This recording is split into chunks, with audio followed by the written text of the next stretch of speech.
Okay, hey everyone. As I mentioned, my name's Maggie. I am a regional director with CAIO here in Colorado. And as I said, we're going to be talking about creating structure to optimize your child's daily routine. And I'll be talking a little bit through the lens of just how to get your children ready to go back to school. We know it's a challenge, right? So who's CAIO? If you've never heard of us, there's over 800 professionals that work with CAIO. We work in the behavioral health space. We have behavior analysts, that's what I am, program supervisors, behavior therapists, and admin. We provide ABA therapy in Denver. We are in-home over telehealth. We offer parent and caregiver training and collaboration, behavior consults, and we also offer school and community shadow support. So that's just a little bit about us.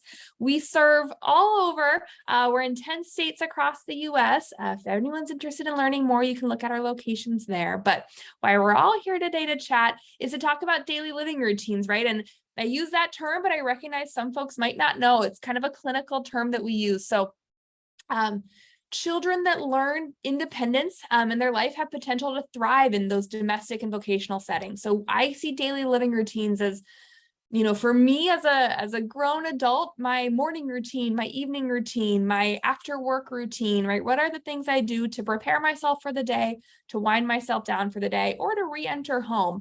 And so when children learn these things, when they learn that to get ready in the morning, I wake up, put on my clothes for school, brush my teeth, brush my hair, and eat breakfast, that's their morning routine. And so the more independence that children have in these kind of daily living tasks, the better outcomes we see when they're teenagers, young adults, both in their home setting, whether they live with you, they live on their own, or maybe in a group home setting, and vocational, when they are in a job, if they're able to follow these routines, it's really great. Gains in these daily living skills, we see that they decrease parent stress. Parents with children who are more self-sufficient have decreased stress. A study done in 2014. I'm sure some of you are like, well, of course, like, why would you even need to do a study? Seems like a waste of time. Of course, if my kid can brush his own teeth, I'm less stressed about it now. They did the study to confirm that. And so we really value these routines. And children with developmental disabilities gain these daily living skills over time. They do learn them, but sometimes it's at a slower rate. And so having the support of you, having the support of some of the tactics that we use in behavior therapy can really help with this. So we're going to go over a couple things. We'll talk about how to create and follow new routines, how to use schedules and checklists, and self-monitoring systems.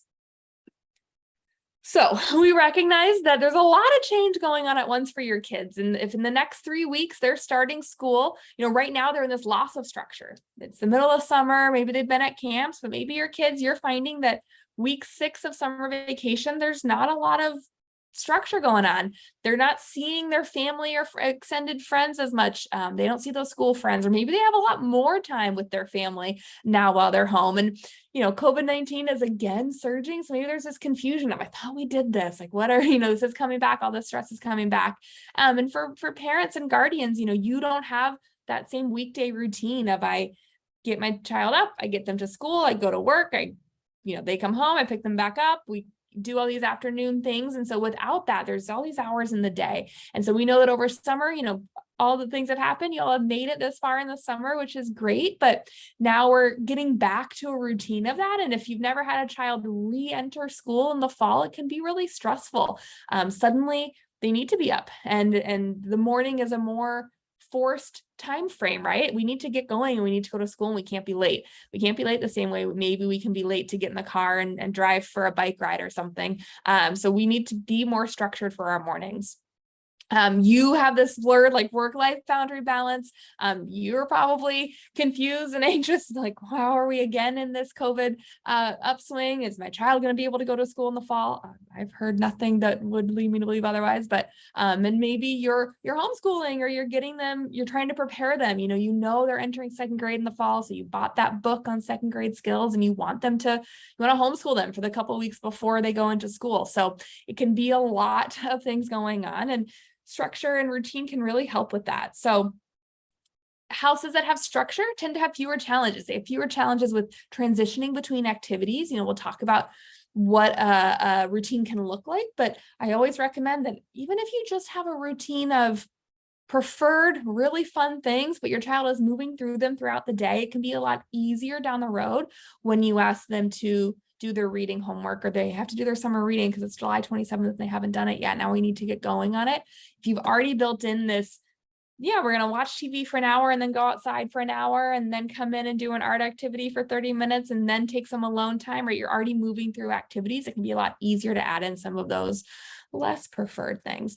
Houses with structure have more compliance. Their kids are listening to them, where it's predictable. They know what to expect. Children can entertain themselves. Like I was saying, maybe the activities that you're transitioning between are all preferred. They're all fun things. And they can be independent activities, but it's keeping your child moving through things. It can keep the household clean and tidy, unless those independent activities are getting out every single Lego and playing with them. It's helping your house stay more structured too. We also see less challenges with sibling rivalry or arguments, right? The same rules apply for everyone, which can be really great and can maintain peace in the house, and less power struggles. Again, when your children know what to expect and they know the standards that you're going to hold them to, it's a lot easier for them. Even if they don't love the standard you're holding them to, it can be easier for them to agree with it because they know what it is. Routines can help create, as I mentioned, a lot of predictability. If I know that this is what my routine is when I come home from school or I get ready for school, there's less fighting that I do with dad about it. It's a sense of regularity, a sense of security. It helps you feel safe when you know what to expect throughout the day. It can give you some independence and responsibility too, right? If you have a child who's old enough to be doing chores, they're late elementary, even early elementary, they can be doing these age-appropriate chores. It's giving them some responsibility in their house, and it can foster some cooperation, especially if you have siblings and they have to do some of these tasks together. So there's a lot of benefits to them, and we see that these children are really happy and a lot easier to transition into school if they've already built some routines in kind of the last couple of weeks of summer leading up to it. So how should you reestablish them? We know that families get into these great routines, especially in the school year, but we lose them over the summer. So we're going to talk about how to reestablish your routines. The first is to think of, okay, what are the activities? What are the time blocks? Maybe you start, if you've had a summer where, maybe your kids have a babysitter that's coming, or maybe they've been in camp, or even you've just been home with them all day and you've been the one managing their time. Start to think of what are the activities that they really enjoy or can do themselves, or what are the things that need to be done. That's kind of where I start. So, if you've had art as an activity throughout the summer, but your kids don't love it, it's a mess to clean up, they can't do it independently, maybe that doesn't come on this back to school routine. Maybe your kids love listening to music, and that can be something that's just on the schedule for a half hour for them to do. So think of those time blocks. Think, when should this start? Maybe, I often recommend, if you can chunk your day, we can have a morning routine, a before breakfast routine. That is all those things I need to do to get myself out of bed and at the breakfast table. It's changing, brushing my hair, washing my face, brushing my teeth, right? That gets me to breakfast. And then after breakfast, usually if it's school time, I leave and go to school. But if I'm staying home, it's still summer, that might transition me into following Maggie's routine. And it's all the things I like to do, but it's broken up, that gets me all the way to lunch. Often when you're at schools, especially elementary school and even high school and middle school, the day is kind of naturally broken up. There's a couple activities and lessons before lunchtime. Lunch is a natural break. Then we come and reset and finish out the day. And so that's a time frame I like to recommend for families. And then creating this visual schedule, whatever's going to work best for your family. And we'll talk through some examples here. There are some pictures later on, but if you have teenage children or children who have access to iPhones or Google Calendars, use it. If they're using those things, you can structure those in their calendar. Maybe your family does really well if everyone can see the routine, everyone can see the schedule, and it's up on the whiteboard by the fridge.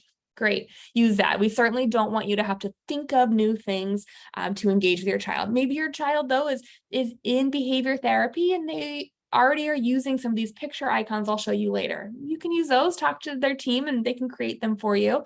Or finally, the old-fashioned whiteboard or the piece of paper with the notes on it. Whatever visual you're going to use, create it. Don't overthink it. We certainly want it to be simple for you and your family, and then talk it through with your child. If your child's of the age where they're making choices, they're explaining their preferences to you, involve them in creating it, involve them in adding the activities as you go from one to the other. But if they're not yet at that age, or they're not at that skill level, you can create it, but just make sure you talk to them about what the schedule looks like. So then thinking of activities, what's most important to you and your family? If you know that your child really struggles academically, and that's the big hurdle when they go back to school, is that they've lost all this time over the summer, maybe you start putting in some worksheets, or you start doing reading time, or I don't know if any of you still have access to some of the apps that children were using during virtual learning, and they were going on to iReady and doing some of those. Maybe you can log into that, right? If you have academic needs, or that it's just really hard for your kid to go from playing and leisure all summer to the demands, academic demands of a school year, a couple weeks before school is a good time to just start re-peppering in some of those academics, especially if I say to you, all right, what does homework time look like? If that brings up a lot of anxiety and a lot of fear for you, and you're like, oh, it's the worst, homework time's the worst, now is probably a good time to just start, because the stakes are much lower. If you don't do the worksheet I gave you today and you save it for tomorrow, not that big of a deal. But if you're not turning in your homework in sophomore year of high school, it's a bigger deal. And so let's practice. The next couple of weeks, I'm going to give you activities that you can finish, and then have access to maybe some of those traditional reinforcers that you use in the school year. Maybe academics aren't as important, or it's not hard for your kid, or they don't even have really an after school academic demand. There's no homework at their school. You might want to get them back in the routine of helping out with chores around the house, or their self-care things. Maybe you put flossing on the calendar every day, because let's just get in the habit of it. So adding those things on, things that help you around the house. It is often preferred, though, that these are going to be as independent as possible. So if your child has never cleaned the windows, maybe you show it to them once or twice and they can go for it. But if cleaning the windows is going to be a task that you need to teach really systematically, not a great activity to put on their kind of daily routine. You can pepper it in, you can teach it and then add it, but we recommend adding things your kid already knows how to do. Maybe they need to come to you for the Windex, but they should know how to wash the windows, because then they can go do it on their own. Maybe you put outdoor time on there if you have a yard or a safe place where your children can go outside and they like it. They don't like it, let's go outside for 30 minutes today. And that could be strategic with the calendar of, let's make sure we do it in the morning before it's too hot, but adding those things on. Family activities, so it doesn't all have to be independent. Some of it can be family time together. Maybe that you have a break naturally in your day around 2 o'clock. So you're going to come and play a round of Uno with your child. Putting that on the activity on the list can be really helpful. Those individual activities, or if they have siblings, what are things that they can do with their siblings? And then again, that preferred activity or free time. It's great to be bored. Kids really thrive. They thrive a lot creatively when they are bored and don't have much to do. So if you just give them open free time, and they know they have access to the books or the crayons or taking the dog on a walk, right? They know they can do all these things, letting them start to do some of it too. So certainly not every single minute of their day has to be routine based. It's not at school either. They do have lunch and recess, or maybe they're in high school and they just get 40 minutes for lunch and they eat and talk and do whatever they need to do in those 40 minutes. Building in some of that free time for them to fill without needing you is a really great skill.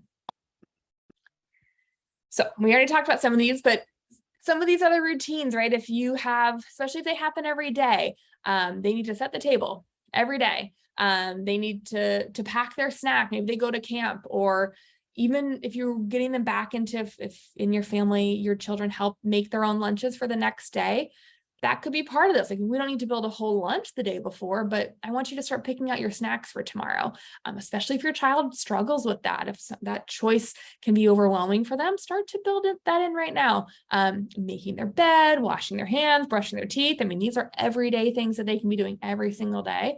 Bedtime routines come with a lot of activities, and you could break them down individually, or just say, 7:30, our bedtime routine starts, and your child knows what that means. Bathing and showering. Maybe that's something that happens every day. Maybe it's every other day. Maybe it's weekly. But whatever it is, putting that on the routine and so they can anticipate it. If you're leaving the house, maybe you have a leaving the house routine. I have to get my shoes. We have to make sure we go to the bathroom, let the dog out, put on our shoes, and grab the water bottle. Those are the 4 things we have to do. So you can really make the routine happen there.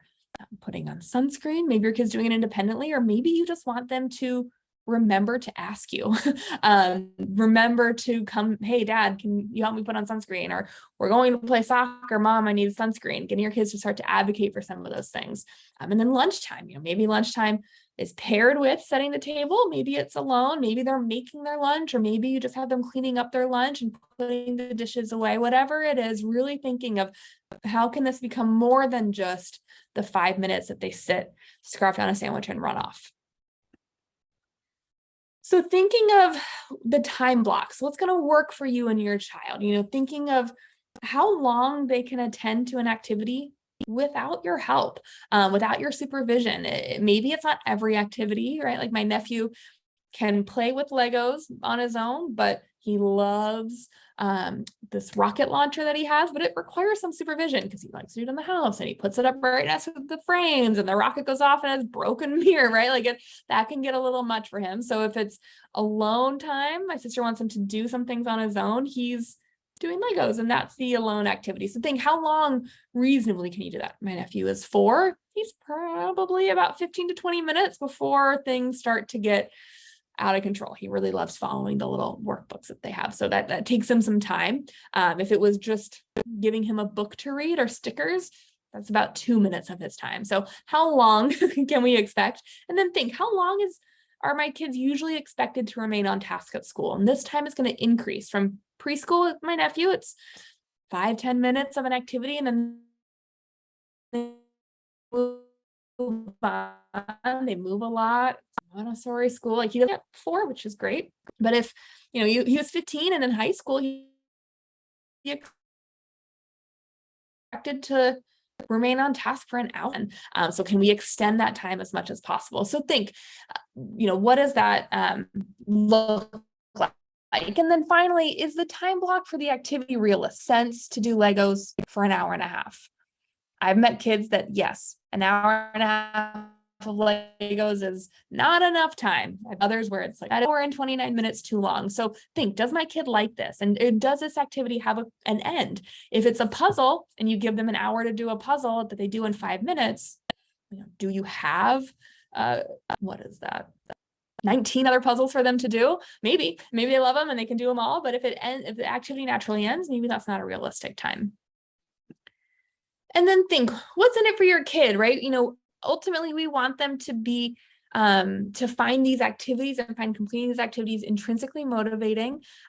There are certainly, if I think back to being in school, there are classes that I found fun and I was good at. I was good at math. That was great. I enjoyed going. I did my homework because I wanted to learn. English was a different story, right? I needed kind of a reason to do it. So it's not hard for you to have to, think of what might motivate your child to do something. And if you're doing this routine, maybe they get a tangible reinforcer. So they do this morning routine before lunch. And as long as they get through it, at lunchtime, they get to watch their iPad while they're eating lunch. And that could be the system that you have. Maybe they get a preferred activity. So if you give them the academic work to do to get them back in that groove, and then the next activity, once they're done with all that, they get to play video games or they get to have screen time. So thinking like, why might my child want to engage in this? If you just, especially over summer, but if you look at a whole, 4 hours from breakfast to lunch, and all it is vacuum, take the dog out, do my math worksheets, make my bed, shower, play with my sister, like I'm going to lose interest pretty quickly and I'm not going to do any of it. So having some motivation peppered in is really great too. And then when you create the schedule, try and think of like, what's going to work best for your kid? Do they do best in pictures? And I'll show you some examples. If so, use them. Do they do best written, with things written out for them? Great, write them out. An object, like maybe you actually bring the objects out. So, and you want this in kind of that central location, as we said. Then again, explaining this to your child, teaching it to them. If they've seen these or going back to school, you could maybe say, we're going to get ready to go back to school. You're going into second grade. So this week, the 1 week leading up to it, we're going to have a little bit more routine, just like you do at school. And I'll go through what is expected. I'm explaining the activity. Remember, this one says Legos, you know where to get them, making sure that they can do it. And then prompting and reinforcing compliance. Yes, they get that tangible reinforcer, or they get that preferred activity. But if you're going about your day and you notice, oh gosh, he moved on to this next activity, maybe I had to prompt him and say, all right, bud, it's been an hour. It's time to do something else. And he switches activities, giving a lot of praise. I love that you are doing something new. That's so great. Making sure they know that you see them. And teaching self-monitoring. Can your child check off? You can see this little photo here. They check off everything they do and they can come and tell you that. Or can they cross it out or take the picture off? Teaching these self-monitoring skills are so important when kids go back to school, no matter the grade. It helps them remember the things that they did through the day. So if you're able to go through this routine and cross them off, you can also then come home often and I can ask what happened in your day, and you can recall something that you did because you went through and you mentally know and you're used to checking off things. So practicing that too over the summer. If I gave you the routine, you did it, you checked it off. Okay, when we're at lunch, I'm going to say, well, what did you do this morning? Tell me one thing you did. And they were in your house. You can see it, but it's a great way to start building in some of that recall, because there's few things more frustrating than sending your kid to school and they come home and you say, what'd you do today? Nothing. What? You were gone all day. What did you do? Math. Like, well, what's the subject? Yeah, math. Okay, what are you learning about in math? I'm like, numbers. Like, oh, bud, give me some more. And so the more we can be asking those questions in the summer, especially when you know the answer, the better prepared they're going to be. And having this self-monitoring really helps with that.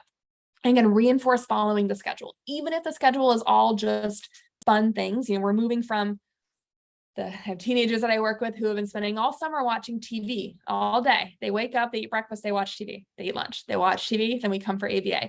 And so parents now are getting into we can watch TV for an hour and a half, and then I need you to feed your fish, and you go back to watching TV. But I'm going to reinforce the fact that you paused, fed your fish, and went back. It was just a 5-minute break, but it's getting them ready for school when you don't get access to the TV for now, 6-7 hours.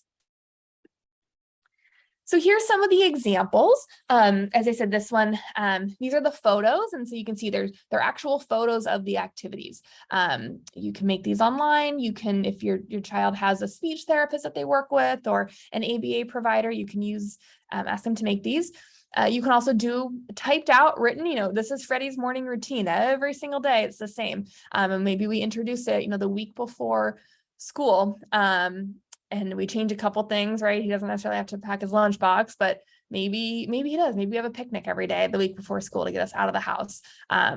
Or this one on a whiteboard, it can change up every day.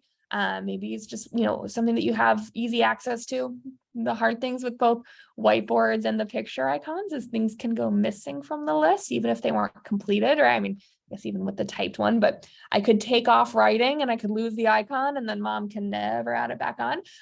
Not true. You can make another one, but sometimes I've been with kids where spelling test is the last thing and it just gets erased. So trying to remember what you wrote when they come to you, it's like, oh, look, I did it all. I'm like, really? I don't see spelling test on there. So just remembering it can be really fun to erase things off the board. So those are some of the examples there. Setting clear rules and expectations. We didn't go over this one. So this is super helpful, especially again for your kids that are going back into elementary, middle school. There are expectations, there are rules for being at school. And so getting back in the habit of having those at home or maybe even updating them. We're about to be back at school. So maybe the rules and expectations are just a little bit stronger right now. So you want to know, what are the behaviors that are important for them for learning? Maybe it's, especially if you're doing some of those worksheets, like you're talking about, the expectations. I give you this worksheet, you do the whole first page, or you do as much as you can in 30 minutes, really saying what the expectation is and holding to it is then going to give everyone a sense of relief, right? If it's just, here's the workbook, do it. Gosh, there's 200 in here. I don't want to do all of these. And so really making sure that you're very clear with your kids what you expect from them to do. Without that, it can lead to a lot of confusion, a lot of inconsistency. Maybe mom does it one way, babysitter does it something else. uncle does it something, a third way, right? It can just be so confusing. So one way that we're doing the worksheets really helps a lot. And then the rules, and I'm sure you have rules in your home already, but making sure you're kind of thinking about some of the rules for going back to school. Maybe that their school doesn't love when they're not, great example in the summer, they're not wearing a shirt in the classroom. It's something they're going to have to do. Your kid has not been wearing a shirt all summer because it's been so hot in Denver, and you're fine with it, whatever, they're at your house. But well, gosh, in a week, he's going to have to wear a shirt again. So maybe we rebuild that rule in and we say, but I know you haven't loved it, but we're going to practice wearing our shirt again to get us back to go to school. And it's going to apply to everyone in the house. I'm going to tell you the why. Maybe it's just for the first hour of the day, but really building those things back in can be really, really helpful. This is for Zoom. We're not on Zoom anymore. These schedules and checklists, again, here's another example of kind of a picture schedule. So these are really big icons. You can get a lot of these at those like teacher stores. Target has them too.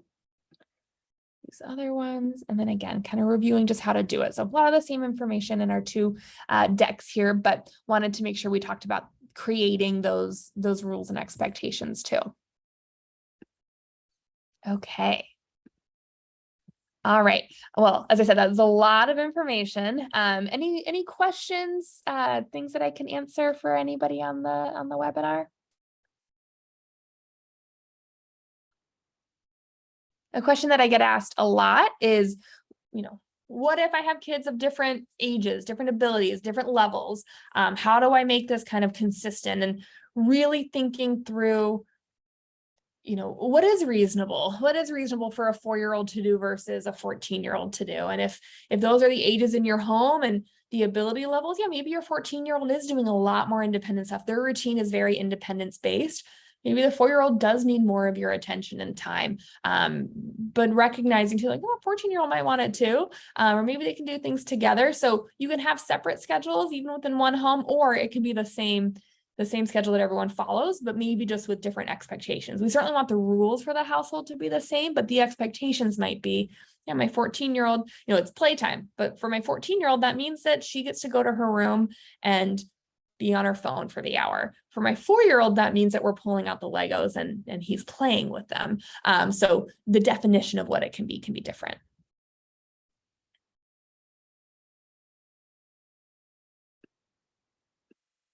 Awesome. Well, if there are no other questions, I'll put my email in the chat just in case anything comes up. And I know we had set an hour for this time, but I certainly don't want to take up an hour of everyone's night. So if you have questions, you can send me an email. If you want a copy of the slide deck, I'm happy to get that to you too. I thank you all for joining. And again, thank you to Developmental Pathways for having us. We love supporting and being able to offer these. So it is our treat to be here with you all tonight and to have done this summer series.